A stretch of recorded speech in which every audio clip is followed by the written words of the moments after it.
I want to do it with freedom and find things that mean something to me. And what I've found is the things that mean something to me personally touch somebody else in a cool way. And all my paintings have different reasons behind why I painted this. Like the lion, I did the lion because he's courageous and he's got a battle scar on his face and he's just strong and, you know, everything fears a lion, right? But he's gone through some hard knocks in life and he's still got his head up. It's not giving up, you know, working. So that's my art. That's pretty awesome. And I sell it. I think that's an incredible story, and I looked at a painting with an eagle in it, and it had something to do with 9/11. This was fascinating. At first glance, you look at it, and it's just a beautiful painting, and then can you explain more about that? Well, you know, I don't tell the story a lot, but I was actually there on the September 11th. You know, I flew into New York first time. I'd never been to New York, and months prior to that, a guy named Martin Luther King Jr.'s son called me, which is pretty cool. Somebody says in your office, Martin Luther King's on the phone? Yeah, it shouldn't be happening, right? It's his son. Oh, okay, you know. So I took the call, and he says, you know, we're doing this program called Wisdom of Dreams. And he created this camp, you know, it's a whole nother story, a camp for disabled kids where red, yellow, black, and white, and disabled could go, and no barriers, barrier-free, and got that built and working on another one.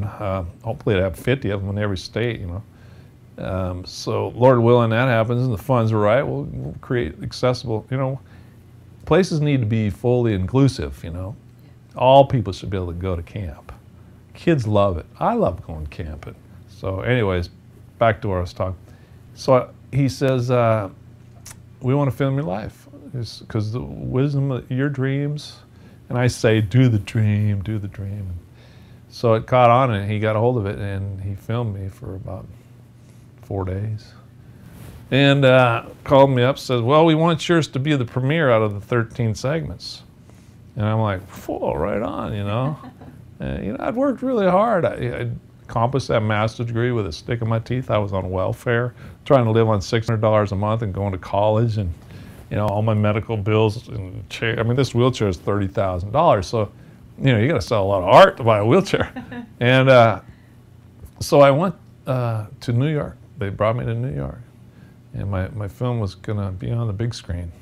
And I'm going to debut the thing and all the executives. And I got a little cocky about it. And so every time I get cocky about something, you know, I was so arrogant when I was younger with my football abilities. And so, you know, be careful about your pride, but I get there and we're stoked. You know, we flew in on September 10th. And then September 11th was the day of my premiere. We're all dressed up and all of a sudden, you know, the world changes and the towers come down and we watch it. I see the fire trucks go by. They don't come back. And I was like, why am I here, you know? I've never been in why am I here? And what's ironic is I thought, what can I do? You know, that's pretty good. I wanted to go down and hook some stuff up on my chair, you know, and pull some metal out of there to go rescue somebody. And you know, obviously I wasn't going to be able to pull that off. Streets became like ghost town. There's no one there, just stuff blowing up the street, people coming up with masks. And it was really terrifying. And it was terrible. And most people have no idea what that scene was like because you don't know until you experience it. Like, try to explain to somebody what it's like to be paralyzed in this wheelchair. And I can only say that it's like being put down in a box of wet concrete and you spread your arms and legs out and just hold them there until it solidifies, until it hardens and you're stuck in this block and you feel like you could move, but nothing moves. So, you know, I try to explain what 9/11 was like. So I went to my room for a while and contemplated, what can I do as a quadriplegic? So I had these smiley faces and I stuck one on me and I decided I was going to go out and just be happy about the living, you know? And I remember rolling down the street, just kind of like people going by, and I'm like, everybody was solemn. I just wanted, there needed to be a smile that rose above the ashes of 9/11.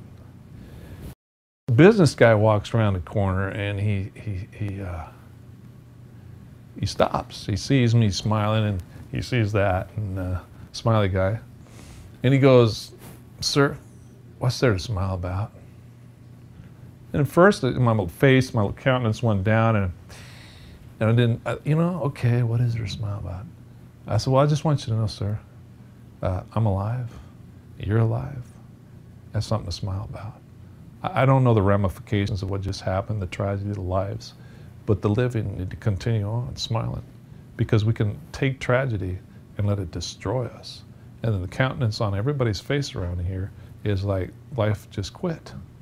And there's so many people that I see as I speak to schools.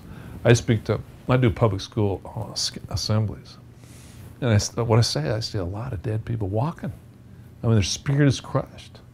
There's kids that have been, it's sad. I could go on and on with all the problems. And so I said that, and he goes, you know what? You're right.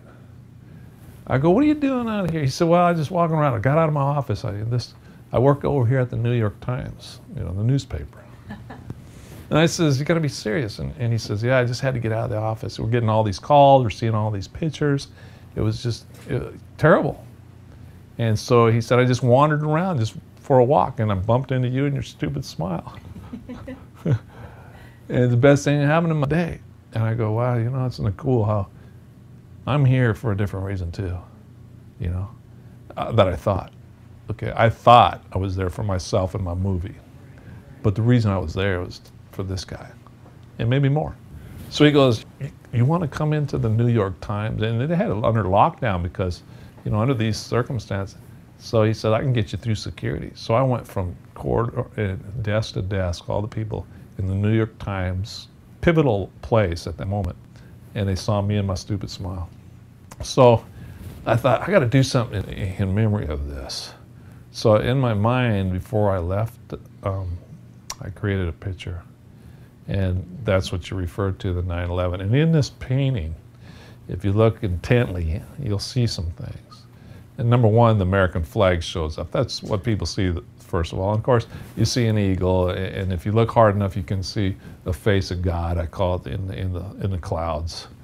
In a spirit of goodness, I just, in the midst of all this. And then I put a twin tower in there, and it's the tree. And then there's an airplane in there that I'm not going to point out because I want you to find it. It's a big airplane.